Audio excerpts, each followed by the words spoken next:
ने टॉपिक लिया है टिश्यूज़। क्लास 9 सीबीएसई का ये टॉपिक है। तो टिश्यूज़ क्या है, तो इसमें हम प्लांट टिश्यूज़ देखेंगे। तो यहाँ हम देखेंगे एपिकल मेरिस्टेम, यहाँ है इंटरकैलरी मेरिस्टेम, यहाँ है लैटरल मेरिस्टेम। ओके, उसके बाद ये आपका सेक्शन ऑफ स्टेम है। तो सबसे बाहर के लेयर को एपिडर्मिस कहते हैं, उसके नीचे कोलेनकाइमा है मान लीजिए, एंड उसके ऊपर मान लिया उसके और अंदर पैरेनकाइमा के सेल होते हैं। ये फ्लोएम है, ये जाइलम है, ये क्यूटिकल है। ओके, फिर उसके बाद हमें कुछ दिया है, ये इंटरसेलुलर स्पेसेस है। फिर यहाँ भी आपको देखा है wall thickening nucleus vacuole cell wall, फिर थिक लिग्निफाइड सेल्स, और ये फिर ये चौथा स्ट्रक्चर है। तो ये जो पहला है, जो है पहला, तो ये पैरेनकाइमा है। जो दूसरा है तो ये कोलेनकाइमा का स्ट्रक्चर है। तीसरा जो है ये ट्रांसवर्स सेक्शन है, एंड ये चौथा है लॉन्जिट्यूडिनल सेक्शन है। उसके बाद ये गार्ड सेल के बारे में दिया है, स्टोमेटा गार्ड सेल के बारे में है ये।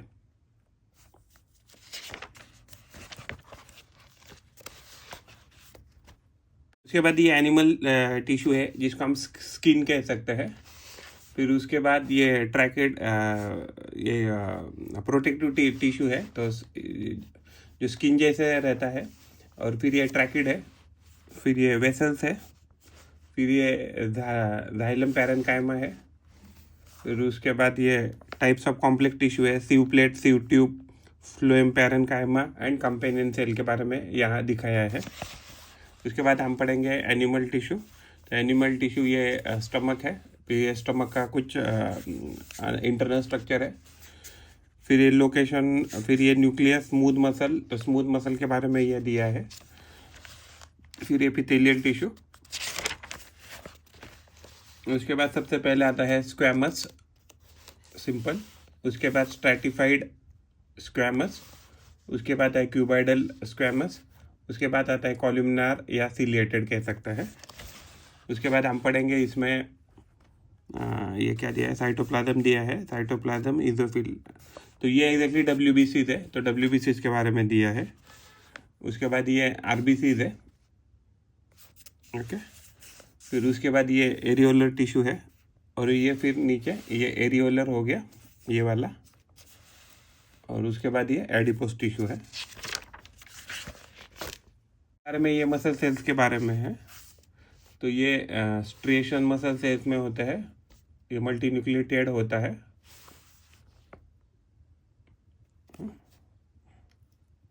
ठीक है, और ये बाद में ये है हमारा नर्व सेल कह सकते हैं। तो इसको हम कहते हैं सेल बॉडी, इसको कहते हैं हम कहते हैं एक्सॉन। ये है डेंड्राइट इधर, और ये एग्जैक्टली क्या है, तो ये आगे जाके नर्व एंडिंग है, तो ये भी जाके दूसरे डेंड्राइट के साथ या सेल बॉडी के साथ इंटरेक्ट कर लेगा। तो हम इतनी सब बातें इसमें पढ़ने वाले हैं। भी सारे और लिविंग ऑर्गेनिज्म है तो वो सेल से बने होते हैं। तो यूनिसेल्युलर ऑर्गेनिज्म जो होता है उसमें एक ही सेल क्या होता है, तो सारे फंक्शन करता है। जैसे फॉर एग्जांपल अमीबा, तो यानी रेस्पिरेशन, डाइजेशन, इंजेक्शन, तो ये सारी जो प्रोसेसेस है, तो सर्कुलेशन, ये सारी प्रोसेस कौन करेगा, तो एक ही सेल करता है। तो टिश्यूज़ क्या है, तो tissue is nothing but a cluster of cell which carry out the particular function at a particular place in the body. यानी कि टिश्यू क्या है, तो ये पर्टिकुलर फंक्शन कैरी आउट करते हैं eight a particular place in a body at a particular time. तो कैसे अरेंज और डिज़ाइन रहते हैं, तो ऐसे अरेंज और डिज़ाइन होते हैं जिसकी वजह से हमें क्या मिले, हाईएस्ट पॉसिबल एफिशिएंसी मिले for that particular function. Blood, phloem, muscles, तो ये क्या है, अलग अलग टिश्यूज है इन द बॉडी। टिश्यू क्या है, तो एक ग्रुप ऑफ सेल है, तो उनका स्ट्रक्चर सिमिलर होता है, उनका ओरिजिन भी सिमिलर होता है, and they work together to achieve a particular function. तो एक पर्टिकुलर फंक्शन के लिए वो हमेशा काम करते हैं। प्लांट जो होते हैं तो वो एग्जैक्टली मूव नहीं करते हैं, वो मेजरली क्या रहते हैं, स्टेशनरी और फिक्स रहते हैं। तो इनका इसीलिए उनका क्या रहता है, उनका टिश्यू का स्ट्रक्चर एंड एनिमल का जो स्ट्रक्चर है, तो एनिमल क्या होता है, कंटिन्यूसली मूविंग करता रहता है। तो एनिमल के टिश्यूज एंड प्लांट के टिश्यूज में बहुत फर्क होता है। तो प्लांट के जो भी टिश्यूज है उसको वो खड़े रहने के लिए मदद करते हैं, एंड उसके पास बहुत ज़्यादा सपोर्टिव टिश्यूज होते हैं, वो जनरली क्या रहते हैं, डेड सेल्स होते हैं प्लांट में। हम एनिमल टिश्यूज की बात करें तो कंपेयर टू प्लांट टिश्यूज, हमारे एनिमल के टिश्यूज क्या रहते हैं, तो मोस्ट ऑफ द टिश्यूज क्या रहते हैं, लिविंग रहते हैं। तो प्लांट टिश्यूज में अगर हम सबसे पहले देखेंगे तो आता है मेरिस्टेमेटिक टिश्यू। तो मेरिस्टेमेटिक टिश्यू जो होता है वो एपिकल में पाया जाता है। Apical meristematic, lateral meristematic and intercalary meristematic tissue ये आता है।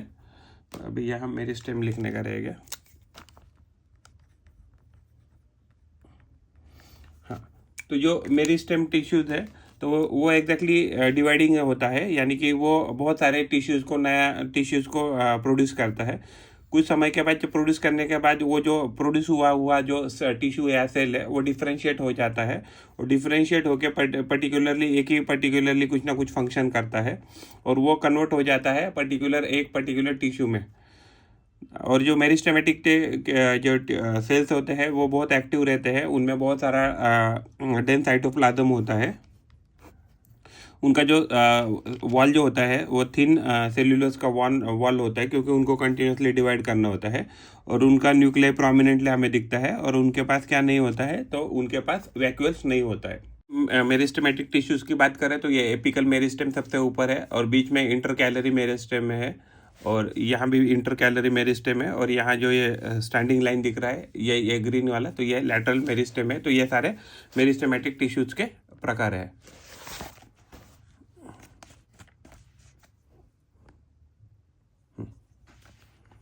तो जो प्लांट टिश्यूज है, एपिकल मेरिस्टेम क्या होता है, तो वो ग्रोइंग टिप्स पे अवेलेबल रहता है, जैसे स्टेम एंड रूट के ग्रोइंग टिप्स पे अवेलेबल रहता है। तो ये मदद करता है लेंथ बढ़ाने के लिए of stem and root. Lateral जो मेरिस्टेम होता है, तो लैटरल मेरिस्टेम जो भी जिसको मोटाई कहते हैं या गर्थ कहते हैं, गर्थ ऑफ स्टेम या गर्थ ऑफ रूट जो है, तो इसकी वजह से वो बढ़ता रहता है। लैटरल मेरिस्टेम को ही या उनके कॉम्बिनेशन को ही हम क्या कह सकते हैं, कैम्बियम ऐसे कह सकते हैं। उसके बाद है इंटरकैलरी मेरिस्टेम। तो ये कहाँ लोकेटेड रहते हैं, नोड पे अवेलेबल रहते हैं। तो जब भी ऊपर वाला एपिकल मेरिस्टेम किसी कारणवश अगर चला जाए या गायब हो जाए, तो तब जाके इंटरकैलरी एपिकल मेरिस्टेम जैसे काम करके ग्रोथ करते हैं प्लांट के एंड रूट की, प्लांट के स्टेम की एंड रूट की। उसके बाद हम पढ़ेंगे परमानेंट टिश्यू। तो परमानेंट टिश्यूज क्या है, तो देखिए जो मेरिस्टेमेटिक टिश्यू ने जो भी सेल्स बनाया है, तो वो आगे जाके डिवाइड करता है, डिवाइड करके वो पर्टिकुलर काम धंधा करता है, तो उसको ही बोलते हैं परमानेंट टिश्यूज। तो मेरिस्टेमेटिक टिश्यू डिफ्रेंशिएट करते हैं, यानी कि उनमें बदलाव होता है और वो किस में कन्वर्ट हो जाते हैं, परमानेंट टिश्यूज में बन जाते हैं। तो इनके पास कोई भी एबिलिटी नहीं रहता है बाद में डिवाइड करने का, यानी परमानेंट टिश्यू डिवाइड नहीं कर सकता है, only meristematic tissue can divide. तो ये इनका साइज जो होता है परमानेंट टिश्यू का, परमानेंट साइज होता है, उनका परमानेंट शेप होता है, परमानेंट फंक्शन होता है। तो इसको ही हम डिफरेंशिएशन ऐसे कहते हैं। सिंपल परमानेंट टिश्यूज ऐसे टिश्यूज है कि जिसमें जो सेल टाइप है वो एक ही प्रकार का सेल टाइप है, इसको कहते हैं सिंपल परमानेंट टिश्यू। तो इसमें बहुत सारी लेयर पाई जा सकती है बिलो द एपिडर्मिस। तो पैरेन्काइमा क्या है, parenchyma is the most simple permanent tissue. तो पैरेन्काइमा, ये जो सिंपल परमानेंट टिश्यूज रहते हैं वो अनस्पेशलाइज सेल रहते हैं, उनका सेल वॉल थिन रहता है, ये लिविंग सेल्स रहते हैं, लूजली अरेंज होते हैं, इनके बीच में बहुत सारे स्पेसेस रहते हैं between cells and intercellular spaces. This tissue generally stores food, इनका काम जनरली खाना स्टोर करना होता है। एंड सभी कुछ पैरेन्काइमा के जो सेल होते हैं जिनके पास क्लोरोफिल होते हैं वो फोटोसिंथेसिस कहते हैं, तो इसको क्लोरेनकाइमा ऐसे भी कह सकते हैं। तो एक जो स्ट्रक्चर है, तो ये जो पैरेन्काइमा की हम बात करते हैं, तो पैरेन्काइमा के सेल ऐसे दिखते हैं। पैरेन्काइमा में कुछ सेल ऐसे होते हैं कि उसमें क्या होता है कि बहुत सारा कैविटी होता है टू होल्ड द एयर। तो ये एयर उनमें बीच में जो फंस जाती है, तो वो क्या करते हैं, एक्वेटिक जो प्लांट होते हैं उनको फ्लोट करने में मदद करते हैं। तो उन पर्टिकुलर पैरेन्काइमा को क्या कहेंगे, तो एरेन्काइमा ऐसे कहेंगे। नेक्स्ट टाइप है हमारा कोलेनकाइमा। तो कोलेनकाइमा भी क्या है, सिंपल टिश्यू है। तो सिंपल टिश्यू है या सिंपल सेल है।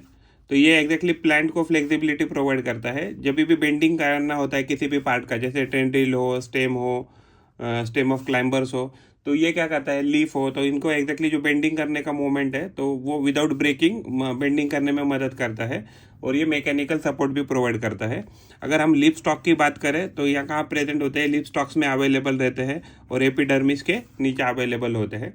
ये जो सेल्स होते हैं कोलेनकाइमा के, ये लिविंग होते हैं, इलोंगेटेड यानी लंबे लंबे होते हैं, इरेगुलरली थिकेंड होते हैं, यानी कि आगे जाके ऐसे थोड़ा सा यहाँ इस पर्टिकुलर पोजीशन पे थिक हो जाता है एट द कॉर्नर। एंड इनके बीच में इंटरसेल्युलर स्पेस क्या रहता है, तो बहुत कम होता है।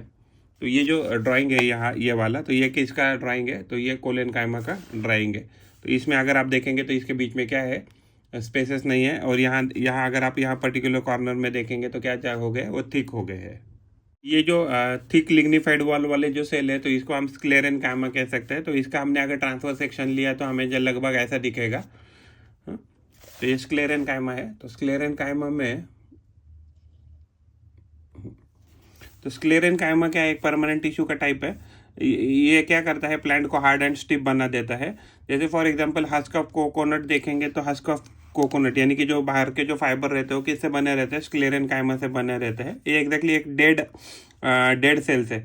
तो ये या डेड टिश्यू भी कह सकते हैं। तो ये सेल्स क्या रहते हैं, डेड रहते हैं, लॉन्ग एंड नैरो रहते हैं, वॉल्स उनकी थिकन रहती है और इनमें क्या रहता है, बहुत सारा लिग्निन होता है, इसकी वजह से थिक हो जाती है और डेड भी हो जाती है। इनके बीच में क्या होता है, इंटरसेल्यूलर स्पेस बिल्कुल भी नहीं होता है। ये टिश्यूज कहाँ पाए जाते हैं, तो स्टेम में पाए जाते हैं, अराउंड द वैस्कुलर बंडल पाए जाते हैं, in the veins of the leaf and hard covering of the seeds and nut. तो ये किससे बने रहते हैं, तो ये सारे चीज़ किससे बने रहते हैं, स्क्लेरेनकाइमा से। तो ये प्रोवाइड करते हैं strength to the plant parts.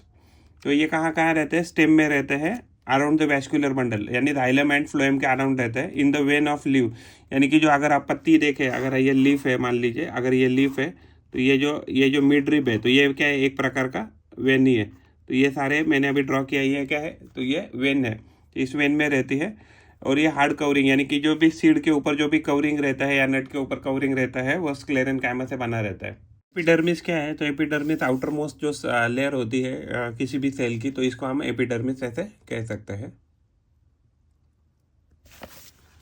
तो एपिडर्मिस क्या है, this is outermost layer of cell, usually single layer से बने रहते हैं। लेकिन अभी किसी किसी केस में क्या हो सकता है, epidermis more than single layer हो सकता है।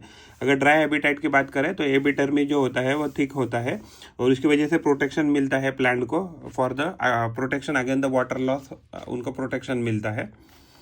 एंड ये प्रोटेक्ट करता है सारे जो भी पार्ट्स है प्लांट के, तो उसको प्रोटेक्ट करता है।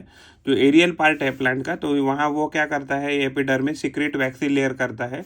तो वैक्सी वाटर रेजिस्टेंट लेयर सीक्रेट करता है, जिसकी वजह से क्या हो जाए कि वाटर लॉस जो है वो प्रिवेंट हो जाए। तो ये वैक्सी लेयर, इवन एपिडर्मिस जो है वो mechanical injury, invasion by the parasitic fungi जो है, तो इसके अगेंस्ट प्रोटेक्शन भी देता है। और जनरली ये जो होता है एपिडर्मिस, तो इनमें क्या होता है, इंटरसेल्यूलर स्पेसेस नहीं के बराबर होते हैं। Most epidermis cells are flat shape. Most of the epidermis cell जो होते हैं उनका शेप क्या होता है, फ्लैट होता है। उनके आउटर एंड साइड वॉल्स क्या रहते हैं, थिक रहते हैं compare to inner walls. Stomata क्या है, स्मॉल पोर्स होते हैं एपिडर्मिस में। एपिडर्मिस के बीच बीच में क्या रहता है, छोटे छोटे होल रहते हैं, तो उसको ही क्या कहते हैं, स्टोमेटा ऐसे कहते हैं। और ये स्टोमेटा के अराउंड अगर प्लांट की बात करें तो प्लांट में लीफ में क्या होता है कि ये this stomata are enclose by the 2 kidney shaped cells, जिसको गार्ड सेल्स ऐसे कहते हैं। तो ये एक्सचेंजेस ऑफ गैसेस, तो ये गैस एक्सचेंज में मदद करते हैं। एंड इवन क्या करते हैं, तो जो ट्रांसपायरेशन है यानी कि जब भी वाटर लॉस करना है प्लांट को, तो वाटर लॉस करने के लिए भी ये मदद करते हैं।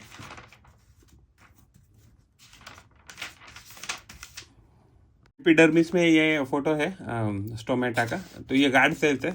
तो गार्ड सेल के बीच में ये जो है, तो ये गार्ड स्केल के बीच में जो भी ओपनिंग है इसको ही क्या कहते हैं, तो इसको ही स्टोमेटा ऐसे कहते हैं। तो ये एग्जैक्टली गार्ड सेल है यहाँ, तो यहाँ गार्ड सेल है और ये बीच में क्या है, तो ये जो स्पेस है ये गार्ड सेल है, ये बीच वाला होल स्टोमेटा कहते हैं। और ये जो आउटर लेयर है तो इसको ही हम क्या कहते हैं, एपिडर्मल सेल्स ऐसे कहते हैं, या इसको जनरल ग्राउंड टिश्यू कहा तो भी, या ग्राउंड सेल्स ऐसे कहा तो भी चलेगा। जो एपिडर्मल सेल है रूट में, तो उनका काम होता है वाटर एब्जॉर्ब करना। तो ये जो रूट होते हैं, तो रूट के ऊपर क्या होता है, छोटे छोटे हेयर लाइक प्रोजेक्शन होते हैं। तो इसकी वजह से क्या होता है, एब्जॉर्प्टिव जो सरफेस एरिया है वो इंक्रीज हो जाता है, यानी कि जो वाटर एब्जॉर्बिंग कैपेसिटी रूट्स के क्या हो जाती है, तो इंक्रीज हो जाती है। अगर डेजर्ट प्लांट की बात करें तो डेजर्ट प्लांट में क्या रहता है कि जो भी स्ट्रक्चर होता है आउटर जो भी ऊपर दिख रहा है, तो उसके ऊपर क्यूटिन का लेयर होता है। तो क्यूटिन का लेयर होता है वो वैक्सी रहता है, जिसकी वजह से क्या होता है कि वाटर लॉस जो है वो प्रिवेंट हो जाए, यानी कि आसानी से जो प्लांट है वो वाटर लॉस ना करे। तो कॉर्क क्या होता है, कॉर्क एग्जैक्टली मान लीजिए ये आपका स्ट्रक्चर है स्टेम का, तो ये अंदर के जो स्ट्रक्चर, अंदर के जो सेल थे तो वो क्या थे, पहले मेरिस्टेम से बने थे। तो आगे जाके क्या हो जाता है कि ये जो लेयर है, कॉर्टेक्स का जो लेयर है, इसको ही हम क्या कहते हैं, तो इस बीच वाले के लेयर को हम बोलते हैं कॉर्टेक्स का लेयर, राइट। तो ये जो कॉर्क सेल्स रहते हैं तो ये बाद में क्या हो जाता है कि ये डेड हो जाते हैं, यानी इनमें लिग्निन या सुबेरिन वगैरह डिपॉजिट हो सकता है और इसको डेड किया जाता है। तो cork cells are dead and compactly arrange इसके लिए होता है कि जिसकी वजह से क्या हो जाए, अंदर ना गैस आ जाए, ना पानी आ जाए, या बाहर ना कोई गैस चली जाए, ना पानी चला जाए। तो इसके ऊपर एग्जैक्टली ये जो रहता है, तो यहाँ एग्जैक्टली सुबेरिन का कोटिंग है अंदर, तो यहाँ सुबेरिन का कोटिंग है। तो सुबेरिन इन देयर वॉल, तो इनके बीच में सुबेरिन होता है। तो सुबेरिन क्या रहता है, impervious to gases and water, यानी कि पानी को भी अंदर नहीं आने देगा या बाहर जाने देगा, या गैस को भी अंदर या बाहर नहीं जाने देगा। कॉम्प्लेक्स परमानेंट टिश्यू देखने वाले हैं, तो ये ट्रैकिड है। ट्रैकिड के बीच में ये जो छोटे छोटे होल है, इसको क्या कहते हैं, तो इसको पिट ऐसे कहते हैं। फिर ये वेसल्स है, इसका काम भी क्या है कि ट्रांसपोर्ट करना। उसके बाद ये जाइलम पैरेन्काइमा है, तो इसका भी काम क्या है, तो ट्रांसपोर्ट करना। तो ये नीचे कॉम्प्लेक्स टिश्यू दिया है, तो सेक्शन ऑफ फ्लोएम दिया है। तो फ्लोएम में क्या है, sieve tube, sieve plate, phloem parenchyma and companion cell, ये अलग अलग सेल से फ्लोएम बना रहता है। तो कॉम्प्लेक्स परमानेंट टिश्यू की बात करें तो ये made up of more than one type of cells होता है। जो सिंपल टिश्यूज होते हैं वो हमारे एक ही सेल से बने रहते हैं, लेकिन कॉम्प्लेक्स परमानेंट टिश्यू किससे बने रहते हैं, तो more than one type of cell से बने रहते हैं। तो ये कोऑर्डिनेट करते हैं एंड परफॉर्म करते हैं, they are coordinate and perform common function. तो एक दूसरे के साथ कोऑर्डिनेट करके कॉमन फंक्शन को परफॉर्म करते हैं। उसके एग्जाम्पल है हमारे पास जाइलम एंड फ्लोएम। तो जाइलम और फ्लोएम को ही हम क्या कहते हैं, कंडक्टिंग टिश्यूज कहते हैं। तो ये जाइलम और फ्लोएम के कॉम्बिनेशन से जो भी बनता है स्ट्रक्चर, तो उसको वैस्कुलर बंडल ऐसा कहा जाता है। तो जो वैस्कुलर टिश्यू होता है, तो ये distinctive feature of complex plants है, क्योंकि क्या है कि टेरेस्ट्रियल एनवायरनमेंट में सर्वाइव करने के लिए vascular bundles are highly important. अगर हम जाइलम की बात करते हैं, तो जाइलम होता है, तो जाइलम के पास tracheid, vessels, xylem parenchyma and xylem fibre से बना रहता है जाइलम। तो उनकी जो वॉल ट्रैकियड एंड वेसल्स होती है, तो उसकी वॉल एकदम थिक होती है। तो इसमें से बहुत सारे सेल्स, डेड सेल्स रहते हैं जब वो मैच्योर हो जाते हैं, और उसका स्ट्रक्चर जनरली ट्यूबुलर स्ट्रक्चर होता है, यानी पाइप जैसा स्ट्रक्चर होता है, ट्यूबुलर, यानी कि लगभग आप ऐसे पकड़ लीजिए, ये ऐसे रहे, ऐसे, तो ऐसे इसका स्ट्रक्चर होना चाहिए। तो इसका मेजर काम है to transport water mineral vertically, तो यानी कि अप डाउन ही मोशन में जनरली इसका वाटर मूवमेंट रहेगा, वाटर एंड मिनरल का। तो जाइलम फाइबर जो है, तो उनका मेजरली काम रहता है एज अ सपोर्ट फंक्शन। उसके बाद है फ्लोएम। तो फ्लोएम है वो 5 सेल से बने रहते हैं, जैसे sieve cells, sieve tubes, companion cells, phloem fibres and phloem parenchyma. तो उसमें जो सीव ट्यूब्स है वो ट्यूबुलर होती है, और उनके पास परफोरेटेड वॉल्स होती है। परफोरेटेड यानी बीच बीच में मान लीजिए होल जैसा स्ट्रक्चर है, तो इसको बोलते हैं परफोरेशन। तो ये क्या काम करते हैं फ्लोएम, तो ट्रांसपोर्ट करते हैं फूड का from leaf to other plant of the plant. तो फ्लोएम फाइबर जो होते हैं, फ्लोएम फाइबर डेड होते हैं। अगर फ्लोएम फाइबर को छोड़ा तो बाकी, यानी कि sieve cells, sieve tubes, companion cells and phloem parenchyma, तो ये क्या है, बाकी के सारे लिविंग सेल्स है। एनिमल जो टिश्यू है, तो उसका काम मेजरली रहता है कॉन्ट्रैक्शन एंड रिलैक्सेशन करना, जिसकी वजह से क्या कॉज करे, तो मूवमेंट कॉज का होता है। तो ब्लड क्या है, तो ब्लड भी एक कनेक्टिव टिश्यू है, तो इसका काम होता है to carry the food and oxygen to all cell. और उस सेल से क्या कलेक्ट करना है, तो वेस्ट मटेरियल कलेक्ट करने का, एंड वो कलेक्ट किया हुआ वेस्ट मटेरियल है वो लीवर को एंड किडनी को देने का फॉर द डिस्पोजल। तो ब्लड एंड मसल्स क्या है, तो blood and muscles are the type of connecting tissue in our body है। तो ब्लड क्या है, कनेक्टिव टिश्यू है। मसल क्या है, तो मस्कुलर कनेक्टिव टिश्यू है। तो एपिथेलियल टिश्यू क्या है, जो आउटर मोस्ट लेयर रहता है। जैसे फॉर एग्जांपल सबसे कोई भी सेल है, तो सेल के सबसे आउटर मोस्ट लेयर जो होती है सेल की, तो उसको हम एपिथेलियल टिश्यू कहते हैं, जिसको हम स्किन भी कह सकते हैं। तो the covering of the protective layer, तो ये एक प्रोटेक्टिव लेयर की तरह काम करती है एपिथेलियल टिश्यू। ये कवर करता है most of the organ and cavities को हमारी बॉडी में। तो ये, और ये बैरियर की तरह काम करता है to keep different body systems separate. तो यानी कि हार्ट को लंग से, और लंग को हार्ट से सेपरेट करने के लिए हम कह सकते हैं epithelial tissue is very important. Example ये कहाँ कहाँ पाए जाते हैं, स्किन है, लाइनिंग ऑफ माउथ है, लाइनिंग ऑफ ब्लड वेसल्स है, लंग एल्वेओला है, फिर किडनी ट्यूबुल्स है, फिर हाईली पैक्ड, ये क्या होता है, हाईली पैक्ड होता है और ये कंटिन्यूस शीट फॉर्म करता है। तो इसमें क्या होता है कि इसमें small amount of semantic material होता है कि जिसकी वजह से एक दूसरे से वो चिपक के रह जाए।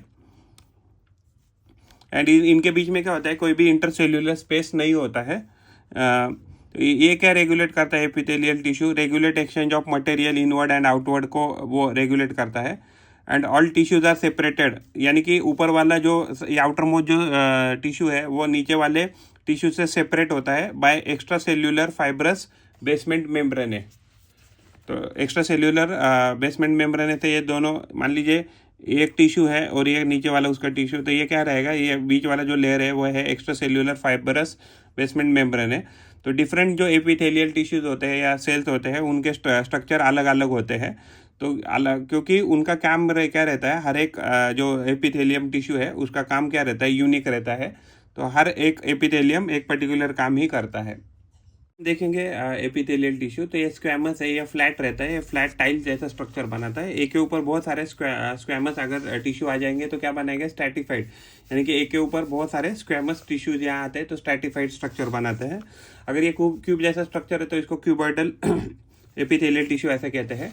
और उसके बाद ये कॉल्यूमिनार, या इसको अगर इसके ऊपर सीलिया रहेगा तो इसको सीलिएटेड कॉल्यूमिनार कहते हैं। अगर मान लीजिए सीलिया नहीं है तो इसको बोलते हैं सिर्फ कॉल्यूमिनार एपिथेलियल टिश्यू।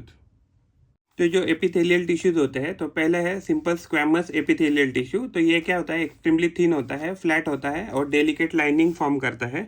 ये कहाँ अवेलेबल रहता है, तो ईसोफेगस है, लाइनिंग ऑफ माउथ है, स्किन है। तो इसमें क्या रहता है, हमें epithelial simple squamous epithelial tissue दिखेंगे। तो स्किन जो है तो एक एपिथेलियल टिश्यू है।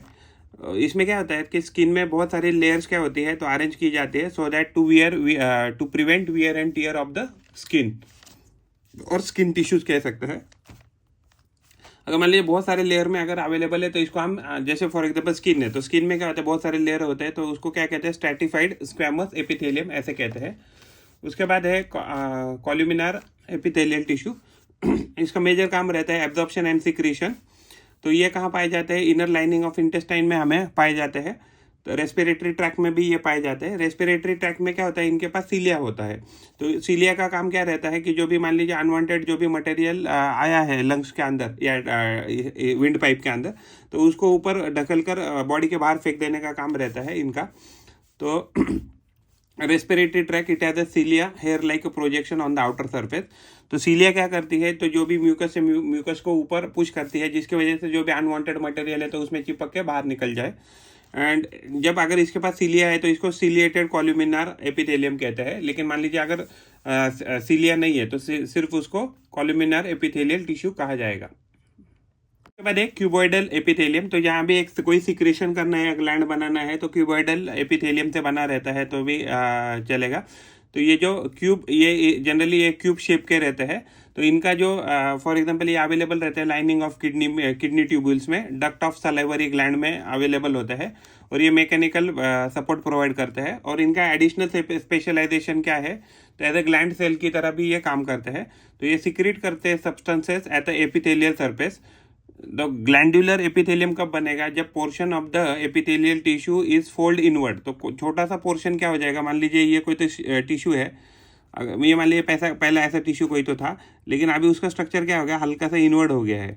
तो इनवर्ड होने के कारण क्या हो जाएगा, अ portion of the epithelial tissue folds inward and multi cellular gland is formed. तो इसकी वजह से क्या हो जाएगा, तो ग्लैंड जैसा स्ट्रक्चर हो जाएगा। तो इसको ही हम क्या कहेंगे, ग्लैंडुलर एपिथेलियम।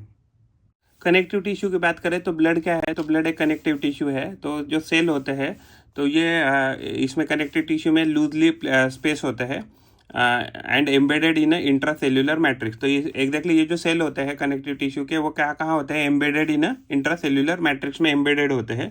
तो ये जो मैट्रिक्स है तो वो जेली लाइक फ्लूइड जैसा भी हो सकता है, या डेंस भी हो सकता है, या रिजिड भी हो सकता है, डिपेंड उसका फंक्शन क्या है।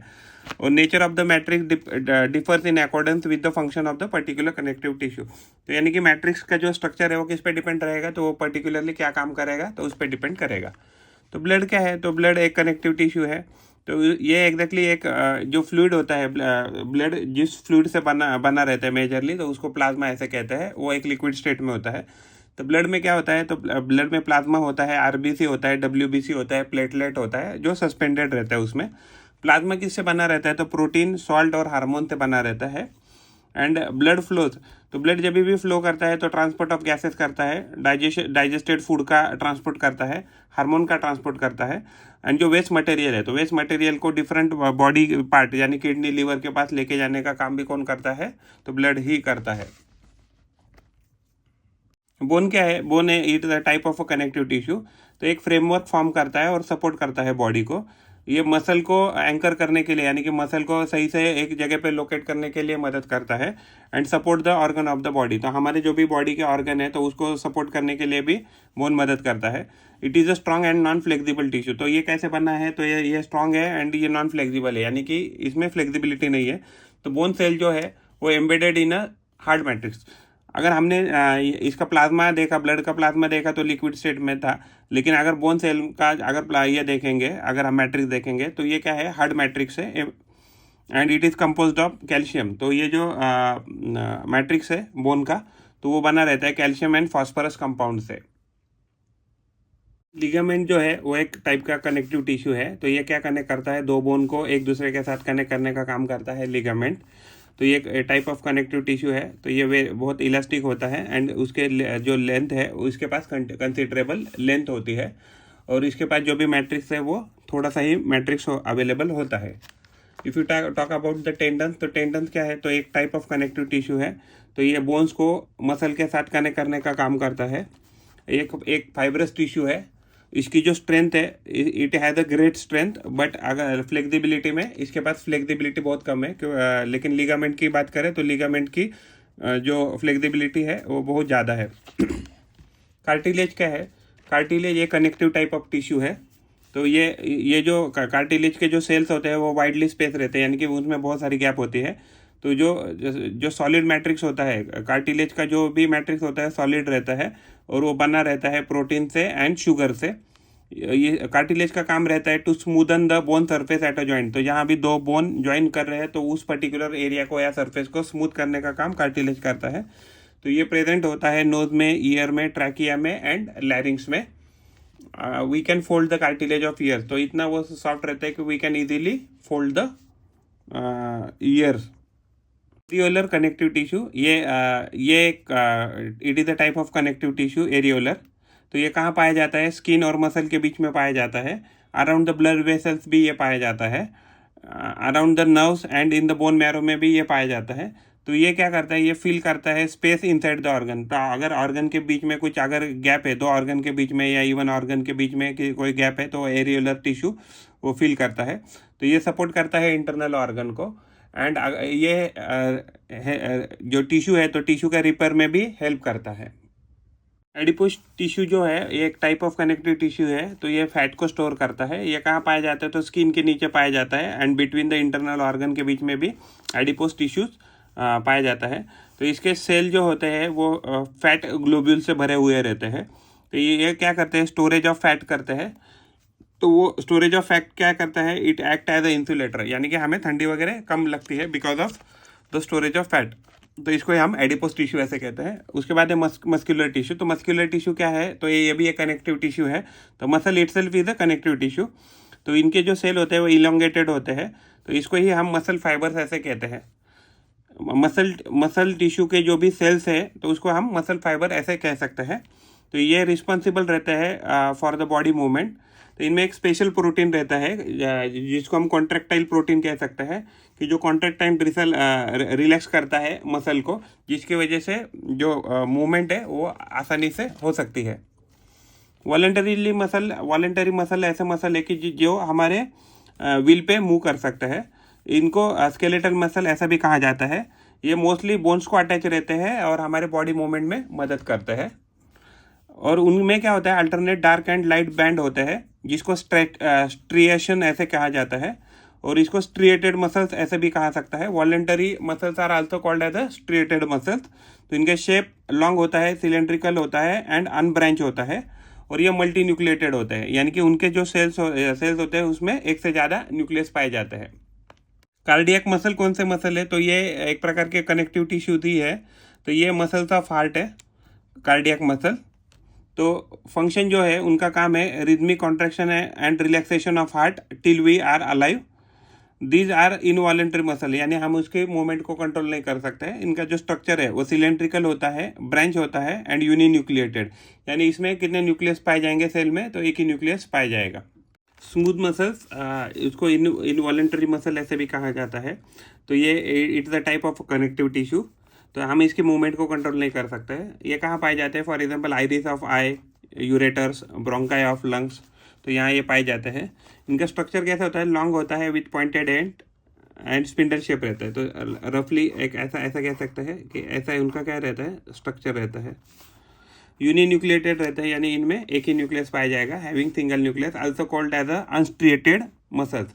अनस्ट्रिएटेड मसल इनमें क्या होगा, यानी कि डार्क एंड लाइट बैंड इसमें पाए नहीं जाएंगे, एक प्रकार के बैंड पाएंगे, तो इसको ही अनस्ट्रिएटेड मसल्स ऐसे कहा जाएगा। नर्वस टिश्यू क्या है? तो हमारे जो भी बॉडी के सेल्स है तो वो क्या करते हैं, स्टिमुलस को रिस्पॉन्ड कर सकते हैं। लेकिन स्पेशली अगर सेल ऑफ नर्वस टिश्यू की बात करें तो हाईली स्पेशलाइज रहते हैं। तो जब भी उनको स्टिमुलेशन मिलता है वो बहुत फास्ट, वेरी रैपिडली क्या करते हैं, स्टिमुलस को ट्रांसमिट करते हैं from one place to another body में। तो उनका काम ही रहता है कि वेरी फास्ट क्या करना है, स्टिमुलस को पास करना या सिग्नल को पास करना। जो नर्वस टिश्यू रहता है और brain, spinal cord and nerve, ये किससे बने हैं? तो नर्वस टिश्यू से बने हैं। तो अगर the cell of this tissue is called as a nerve cell, तो जो नर्व सेल होता है तो नर्व सेल को ही हम क्या कहते हैं, न्यूरॉन ऐसा कहते हैं। और न्यूरॉन से ही क्या बनता है, तो नर्वस टिश्यू बन जाता है। तो एक न्यूरॉन किससे बना रहता है? तो एक न्यूरॉन बना रहता है सेल बॉडी से। सेल बॉडी के पास न्यूक्लियस होता है, साइटोप्लाज्म होता है एंड एक्सॉन होता है। न्यूरॉन बना रहता है सेल बॉडी से, तो सेल बॉडी में न्यूक्लियस होता है, साइटोप्लाज्म होता है एंड एक्सॉन होता है, प्लस डेंड्राइट होता है एंड एक्सॉन टर्मिनल होता है। तो एवरी जो न्यूरॉन है तो उसके पास एक लॉन्ग पार्ट रहता है जिसको हम एक्सॉन ऐसे कहते हैं, और उसके पास बहुत सारे ब्रांच पार्ट होते हैं जिसको हम डेंड्राइट ऐसे कहते हैं। और एक जो इंडिविजुअल नर्व्स जो सेल है वो 1 मीटर तक लंबी हो सकती है, अराउंड 80 to 90 सेंटीमीटर तक होती है। And many nerve fibre bound together by connective tissue, तो बहुत सारे नर्व फाइबर को कनेक्टिव टिश्यू बाइंड करते हैं जिसकी वजह से नर्व का फॉर्मेशन हो जाता है। नर्व इम्पल्स क्या है कि हमारे बॉडी में सिग्नल पास करता है अलोंग द नर्व फाइबर। तो जब भी हमारे बॉडी में सिग्नल पास करता है अलोंग द नर्व फाइबर तो इसको ही नर्व इम्पल्स ऐसे कहा जाता है। इसी वजह से हम क्या कर सकते हैं, तो हमारे जो मसल्स है तो मसल्स को हम मूव कर सकते हैं। तो सारे एनिमल, ऑलमोस्ट सारे एनिमल में क्या होता है, फंक्शनल कॉम्बिनेशन होता है नर्व का एंड मसल टिश्यू का। तो इसकी वजह से क्या होता है, this is the fundamental to most animals. तो इसकी वजह से क्या होता है कि ये नर्व का एंड मसल टिश्यू का कॉम्बिनेशन के कारण क्या होता है कि हम जो भी कोई भी स्टिमुलस जब आता है तो स्टिमुलस को आसानी से एंड वेरी रैपिडली क्या कर सकते हैं, तो रिस्पॉन्ड कर सकते हैं।